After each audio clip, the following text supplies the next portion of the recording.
who's ever on the line, college students, first year students, sophomores, juniors, seniors, all of the techniques and skills that we talk about in our session, they can be used for all grades, all levels. So I want to welcome all of you college students to our Sunday evening session, the first year college experience. Also, high school students, juniors and seniors in particular, we speak to you in these sessions as well. So we give you an opportunity to develop some skills that we believe will be helpful for you. You can go out and get the book, okay? It's geared towards the first year college experience, student experience. But what we talk about in this session, given the current condition and the state of affairs in our country with COVID-19 and the rise and spike and sometimes out of control statistics that we're hearing, and colleges and universities trying to be creative with their how they're going to function and lead their semester. I want to encourage you that this session will speak to both scenarios. If you're at home, okay, and you're doing some type of distant learning, all right, and we'll also speak to if you're on campus, okay. I know that one of the models is that colleges are going to go to or have gone to an 8-block system where they'll have half of the students in class for the first 8 weeks, and then while they're in class, the other students will be remote learners, and then they'll swap that out so that those who were in class in the beginning, now you become a remote learner, and the remote learners will now become in-class learners. So there's a lot of different designs out there, okay? But what I hope to speak to is that you can be successful in both, okay? I don't want you to go without. So if you have time, Amazon, Barnes & Noble, grab the book. It's here. We're here every Sunday, 6 p.m. We got 3 more sessions, okay? It might extend to 4 because next week we have a special guest who's going to talk specifically to high school students and from a remote learning experience. And he's going to share with you his methods and strategies on what has helped him to stay and become successful during this season of COVID and remote learning and distance learning, etc. So I'm excited about next week. But here's my contact information.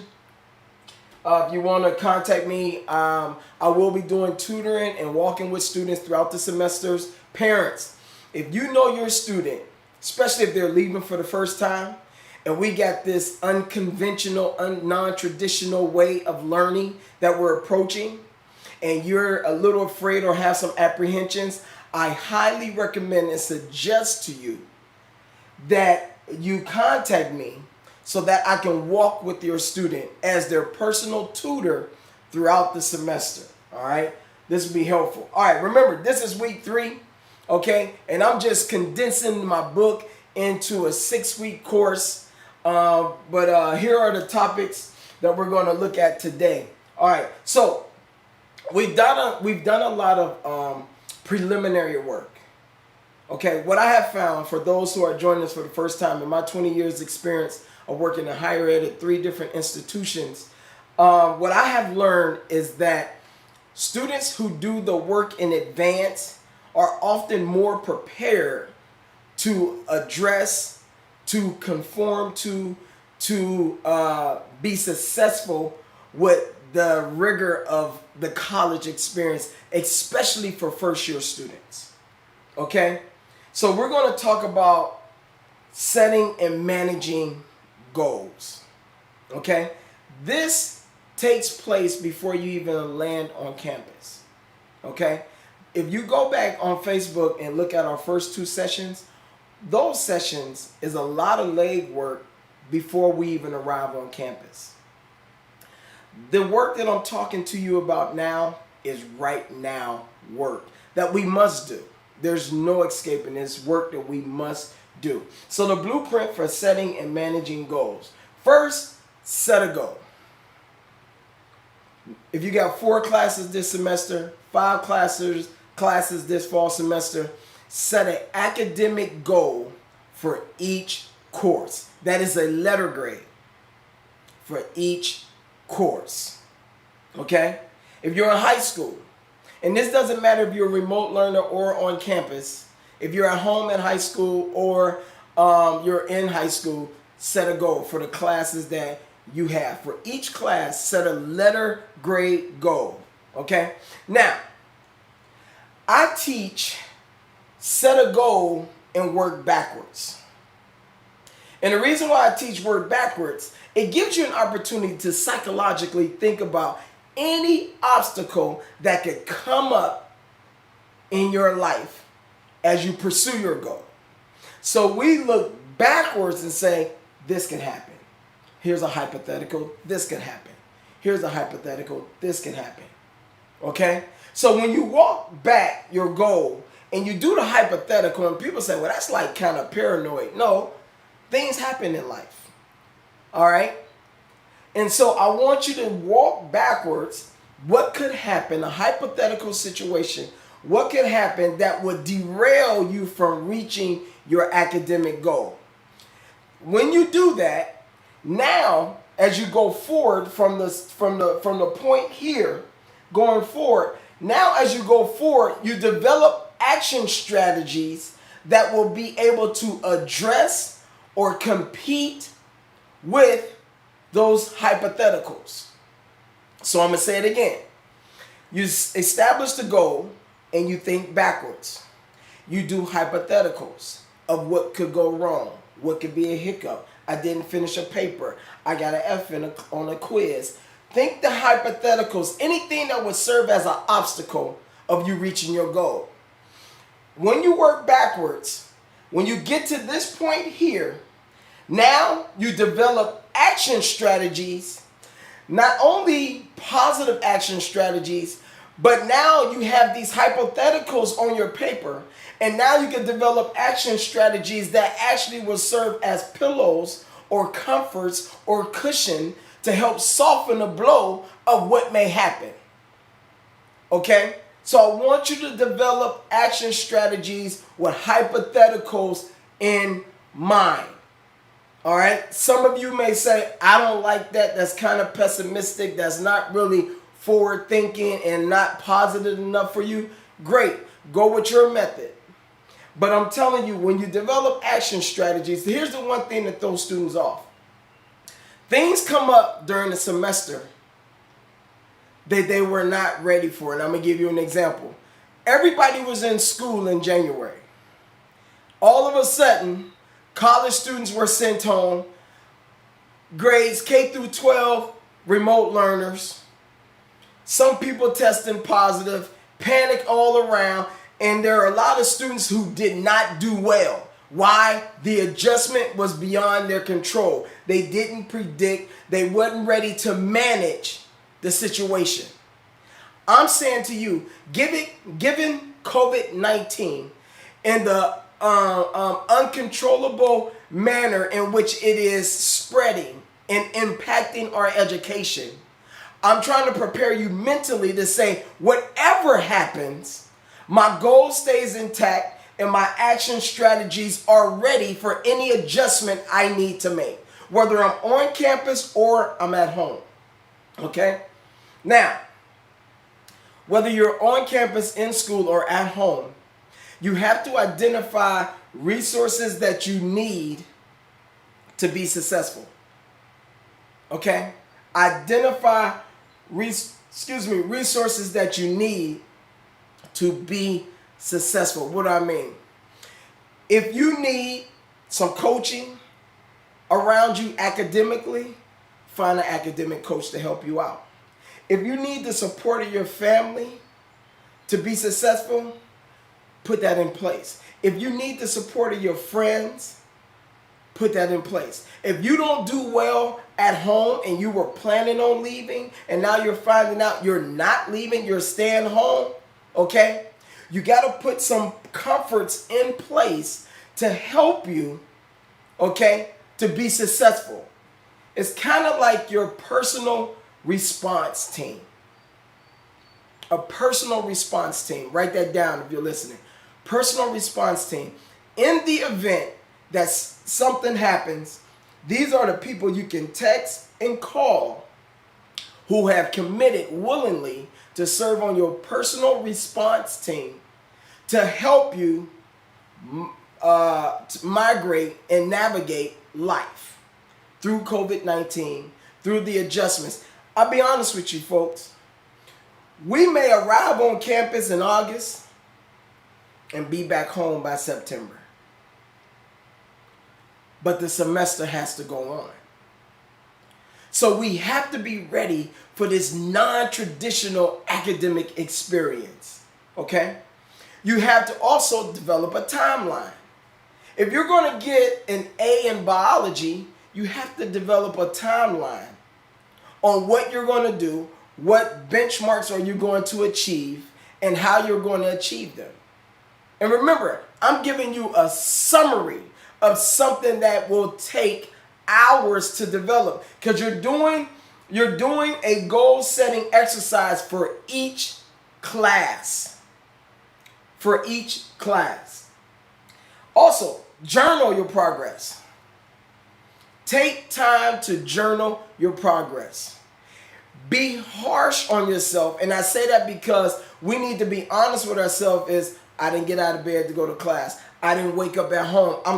Home is not good for me. I sleep in, and I've been doing it all summer. Now it's school and I'm having it from home. Now I got to change behaviors. I got to change habits.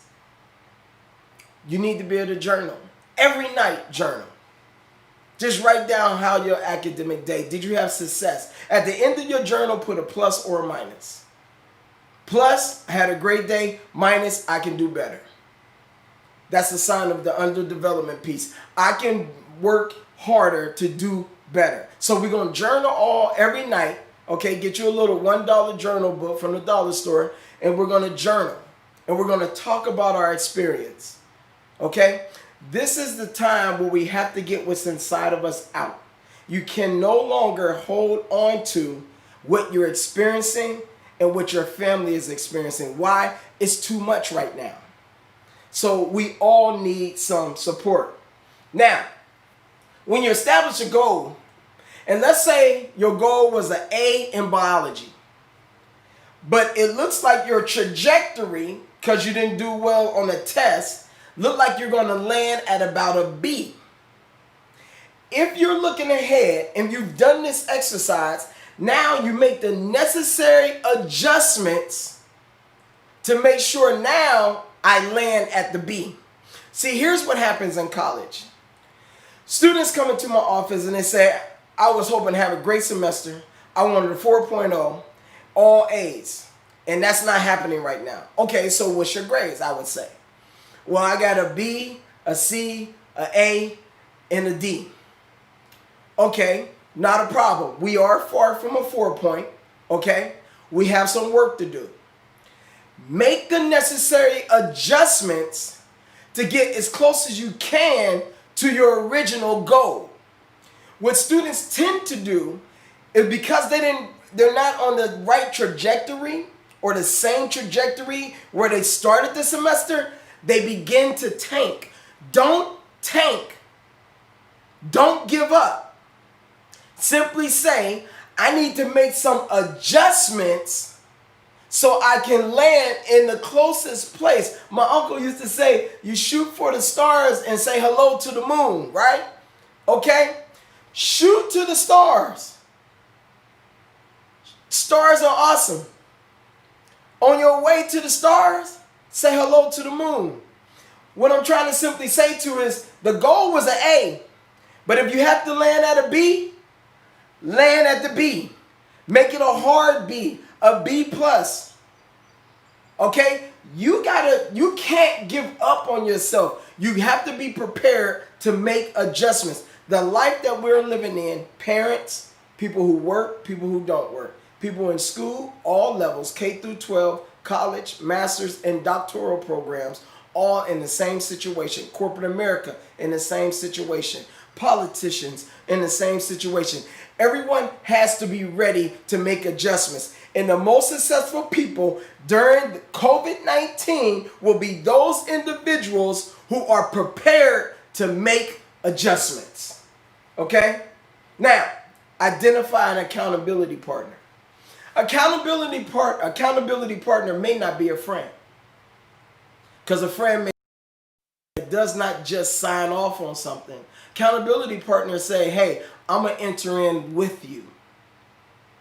I'm going to enter in with you. I'm going to walk with you. I got stuff to do, but I'm also going to take the time to walk with you. Accountability partner is not somebody that you can just give a report to and they say that's great. No. Accountability partner, I want you to be, this person needs to be more engaged. So you have to pick them carefully as someone that's really going to hold your feet to the fire. All right. Lastly, celebrate. Celebrate. Have fun with this thing. A lot of colleges are going to this, have a distance relationship. Okay. You work backwards, and maybe one of your hypotheticals is a breakup in the relationship. Okay? So as you set your action strategies, maybe you write down as one of your action strategies is to have a confidant, whether it's an advisor, a life coach, a mentor, a family member, in place just in the event that the relationship goes south. Because I've seen relationships get students off track, especially when they're distant. And it also can happen when you're on campus. And if you're going to be a remote learner, it can even be more dangerous because you're still within the same community because y'all went to high school together. But what I would do is have a confidant in place just in case. Okay? That's one example of how to make this work. Because a lot of students don't understand. Without this system in place, you would be surprised what impacts you from getting this A in biology. You would be surprised. Okay? Again, because I'm doing this online and it's real time and we're live, you can post your questions and I'll follow up and answer any questions that you have after the session. Okay? All right. Now, metacognition checklist. This is going to take up the rest of our time, so get pencil and paper if you haven't already. Okay? Metacognition may be a new term, but it's learning about learning, thinking about thinking. It's being in the moment. And sometimes we learn, but we really don't learn until after the semester. Sometimes we're learning in high school, but we really don't learn until we graduate from high school. Metacognition gives you the ability, it helps you practice thinking about thinking right now, learning about learning right now. So we don't miss these moments, these learning opportunities, because we're waiting to process later. This allows us to process now, okay? One of the key components, I'm not going to go through all of them, is be present in the moment. Just because you're at home and you're not in school, high school students and college, okay? Be present in the moment, okay? Some of the greatest training for academic folks is pretending you're in a classroom. You're at home at the kitchen table, but I want you to pretend that you're in a classroom and you're raising your hand and the professor and the teacher is asking a question and you know the answer to the question. I don't want you to get out of practice of what you do well. This is also a great opportunity for you to practice something you don't do well, because the peer pressure from your peers is not present. So now you can have that conversation out loud and not worry about what you sound like. Did it make sense? Why are people laughing? And so on and so on. You have eliminated that when you're at home. Be present in the moment.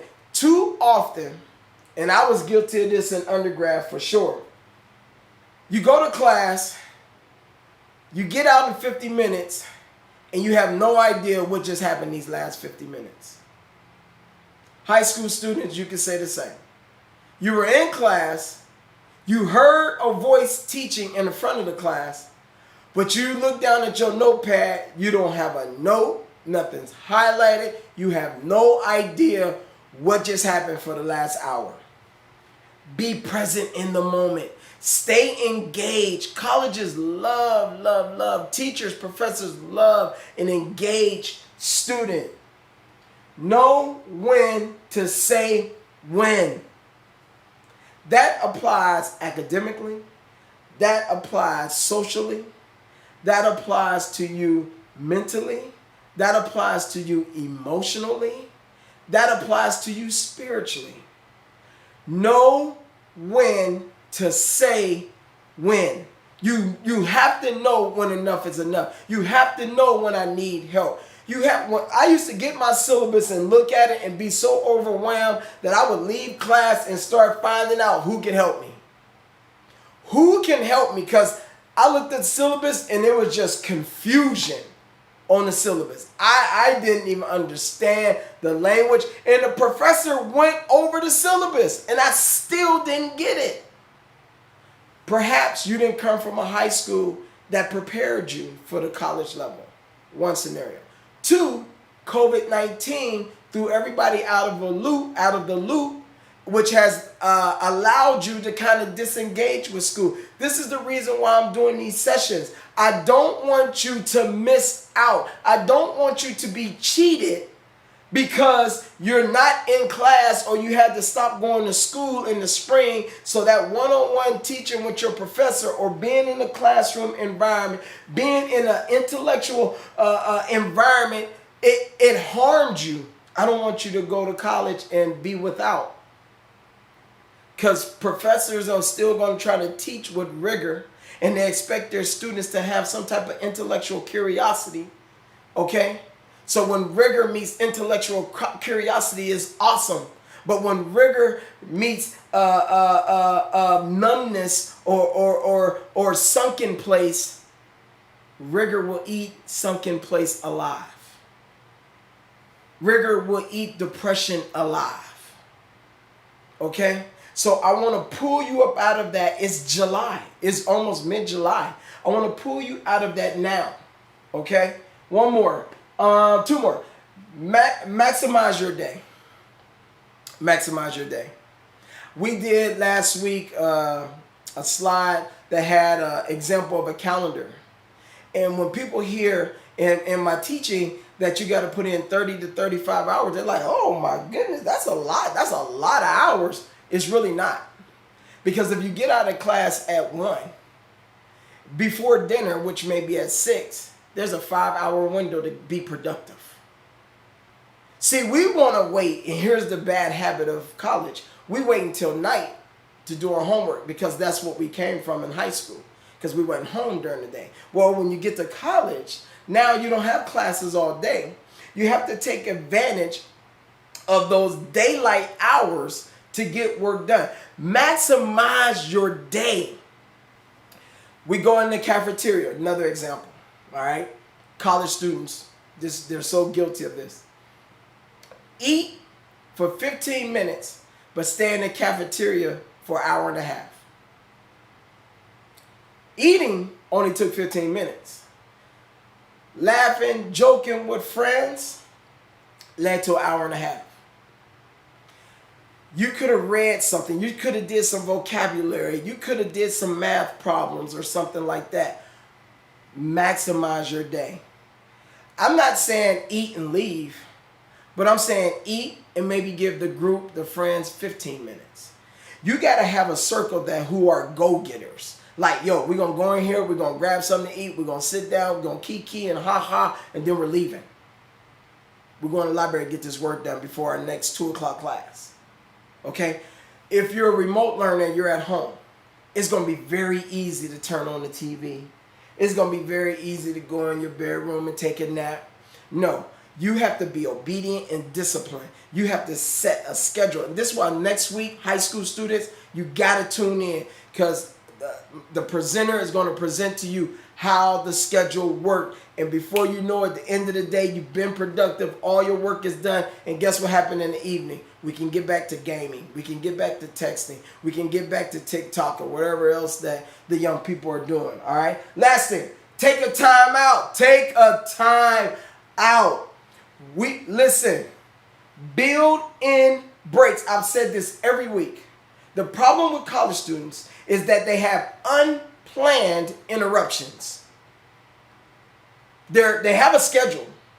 They've been disciplined enough to write down a schedule, made it color coordinated and coded up and everything. It's nice. It's laid out. But as soon as you get a text, hey, meet us at the Pizza Cafe. Guess what? That wasn't on the schedule. So what we do? We go. We abort our schedule to go hang out with friends. And we stayed 2.5 hours. We ate pizza for 15 minutes, but we stayed 2.5 hours. Why not be proactive and just schedule it? Just schedule it. That's the thing with time management in college. Some people can make the adjustments. Some people are mature enough and disciplined enough to say, I'm going to go hang out, then I'm leaving. But many of us, we stay too long. Instead of aborting our calendar and our schedule, just schedule the time out. I'm just going to put in place that I'm going to spend time with my friends. And then those moments, those pop-up moments, you got to say, hey, I'm going to have to miss y'all on this one. I'll catch you on the next one. You have to be strong enough to say that. Why? We have a goal. We have a goal. Nothing gets in the way with the goal. Okay? So that's just a few, but we're going to continue with metacognition. Again, if you have any questions, type them up. I'll reply after. Metacognition, some more stuff, all right? You want to be able to check some of these off, if not all of these, okay?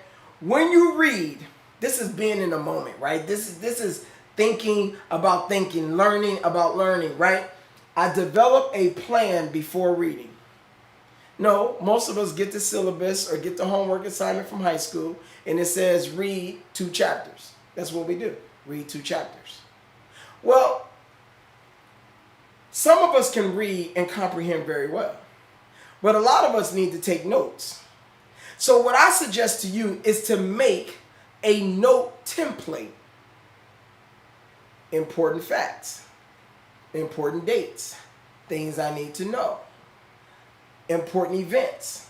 You read 2 chapters, depending on the subject, you have to develop a template that will help you take notes. Okay? Number 2, and hopefully at the end of this, you'll be able to check these things off. I evaluate my thoughts after reading. Hey, what is it that we do? It's a tendency by everyone. It's a poor habit. We read and we close the book. If we took notes, we close the notebook. There's no evaluation of what I just read. None. And then you like, wow, I finished reading. You go to class and the professor started talking about the reading and you have no idea. Because there was no processing. There was no learning in the moment. There was no thinking about thinking. There was no learning about learning. There was no now presence in your reading. Planning. Let's skip the planning. You have your class schedule, high school or college, remote learner or in class in person. Doesn't matter. You have to spend some time thinking about the subject of the class. This is a great pre-workout before you get in the classroom. I've thought about this class. I've researched this class. It's at the tip of my fingers because I have a phone. And I look this class up and I look at a syllabus that's online and I look at possible assignments that somebody has posted online. And guess what? I become familiar with my class. Guess what now? I can better prepare because I'm planning on what is going to take place in my class. A lot of people are like, oh, I don't want to do that homework. Listen, let me talk to the athletes real quick. Before you start a season, coaches give you plays, and you're taught to study those plays. Well, you study those plays before you're asked to perform them on the court or on the field for execution. So coach expect that you come to practice familiar with the plays. And the people that get some of the best shots in athletics are the people when the coach say, run Denver, we're running a play called Denver, and you have received Denver a week ago, he wants to see or she wants to see who can come on the court and run the play Denver. If we can take that posture and that position in athletics, why not to stimulate our mind would we not take the same approach? Student athletes, listen, the transferable skills from your sport to the classroom is an easy one because sports prepare you for so many disciplines in the classroom. Those who are not playing sports, you can still adopt these principles and apply them to your own learning. I'm going to stay with student athletes in terms of planning. I search for problems and solutions. That's crazy. Why would you search for problems and solutions when it comes to your class? Why would you do that for biology? Why would you do that for math? Why would you take yourself through that? Here's what student athletes do. And student athletes, I know you can agree. When we watch film or study plays or we have information on our opponent, we study their tendencies. We're looking for bad habits. We're looking for solutions. We're looking for what people do well. We're looking for what people do not do well. Same thing with academic planning. You're looking for problems and solutions. You learn how to study, especially if you were like me. I was so sports oriented mentally that I learned if I apply some of those things from football over into my academics, it'll ease my transition in getting a better grade. I was fighting against myself trying to be something I was not. Instead, I just needed to make a correlation with something I love and I was interested in and I knew how to do already and pair that up with something I didn't know how to do. But I found out I really do know how to do it. I'm just doing it for football. Now I need to do it for academics. This is an easy solve, y'all. Let's not put a lot of weight to it. Let's go through some more metacognition things. Learning. I recognize when my mind begins to wander. Listen, I used to daydream a lot. And I can go for like 15, 20 minutes and then come back and like, yo, what happened in class? What class over? I missed that. Okay?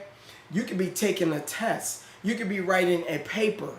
But you have to train your brain. Listen, I need the best you. That's why we got to get rest. That's why we have to eat right. That's why we have to exercise. Hey, mind, body, frame, arms, hands, eyes, focus, concentration. I need you to be your best right now because I have a tendency to drift off. I have a tendency to drift off. But here's the beauty in when you're doing metacognition work. You realize that you do it and you're able to catch yourself. It's such an internal reflection of who you are, an internal examination of who you are, an internal, at the end, exposure. Don't be afraid to expose who you really are. I daydream. I lose focus. I can't concentrate. I begin to wonder and my mind wanders off somewhere. This is what, when it comes to learning, we learn how to detach. And it's not always a medication issue. There are some that require medication, but it's not always a medication issue. Here's how I know.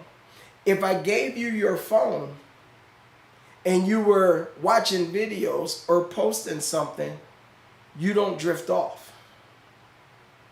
You're all in. If you're learning a rap song, word for word, lyric for lyric, verbatim, you don't need no help doing that. But when it comes to writing a paper, Your mind can't put together the energy and the concentration to do it. Why? Because we've practiced all summer focusing on distractions or only paying attention to those things we love and enjoy. All right? I got to move along. Okay? Metacognition, when it comes to evaluating, you have to realize your strengths and weaknesses when it comes to evaluating yourself. In the moment, thinking about thinking, learning about learning, evaluating. I am a more effective student when I take notes. Yes. And that's okay. Because that means this. When I hear a professor, I take notes. When I read, I take notes. When I'm in a group discussion, I take notes. When I'm talking to someone and they give me some dates and times, we're going to meet here at this time, etc. As you're walking away, flip over the notes section of your phone, take a note. If you're a more effective student, if you're more engaged, why try to impress your peers and say, I got it? No, take a note. It's okay. It's a great discipline and a great practice. Okay? I am most effective in studying when I highlight. Now remember, in the book, these are just examples out of the book. In the book, there's a whole list of things, okay? I am most effective in studying when I highlight. I'm not a highlight person. Not at all. For whatever reason, I like my books not even to be really marked up. I'd rather take notes. If you're a highlight person, highlight. Color code, do it. Don't do it because it's pretty. Do it because it means something to you. Okay? But this is kind of evaluating how you learn and how you learn in the moment to keep yourself engaged, to keep yourself thinking about thinking. It's a great exercise to keep your brain and your mind turning while you learn. All right? And this is great because this is going to help you with your recall when it comes to tests, okay, or engagement in classroom. When a professor walks in and say, last week I talked about blah, blah, blah, you can respond to that because you've built in this recall system and because you've rehearsed it and you know the verse, all right? Again, a lot of people drive and hear songs and sing songs and they know the lyrics of a lot of songs. There's no way or no reason why you can't regurgitate what a professor or teacher has told you. This is something you do well already. Something you do really well. Just bring it in the classroom. Bring the hip hop in the classroom. Bring the R&B in the classroom. Know the lyrics of the professor. Know the angle and the craft of the professor. That's a beautiful thing. In hip hop, there's so many rhythms of how people flow. You have to learn the craft of your professor, your teacher. Tendencies, the rhythm, behaviors, when he or she issue tests, what's important when they speak. But you got to be an engaged student and really examine and break down your professor to understand this. You do it in music. Bring it now to the classroom. All right? That's going to wrap us up tonight. A lot of information on metacognition, a lot of information on goal setting. Listen, it's mid-July. Some people are starting school August 10th, August 17th. Okay? We have a few more weeks. I want you to be ready, whether you're a remote learner or you're in person on site. Those who are in this session, it shouldn't matter because you're prepared for whatever they present to you. We don't control COVID. We're at the mercy of it right now.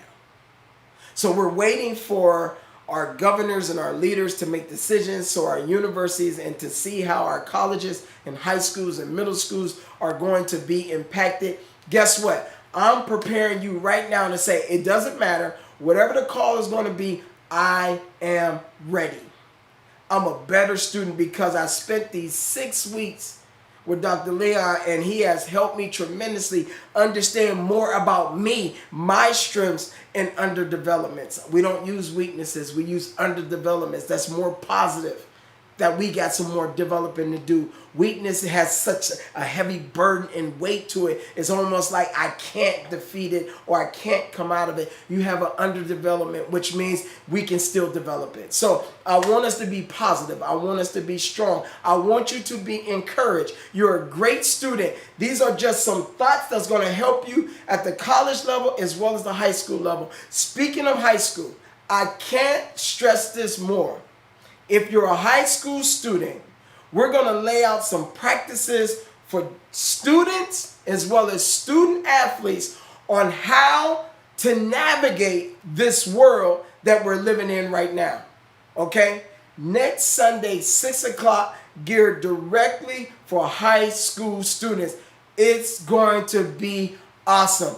And I want you to be ready because it's a fun exercise, and I believe you're going to learn a lot, and you're going to be able to use these things, especially if you're going to be a remote learner this fall within the next coming weeks. Again, Dr. Williams, hit me up. All right, let's talk. Let's get you on the right track. Most importantly, let's get ready for school.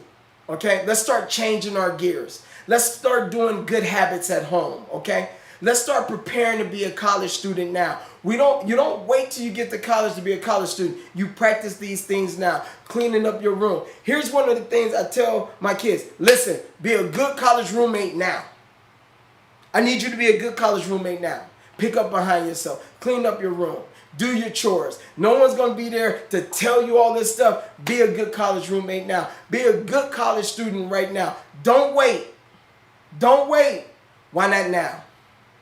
Why not now? Let's do it, y'all. I'm behind you. I'm here to help you. All right? Take care of yourself. God bless.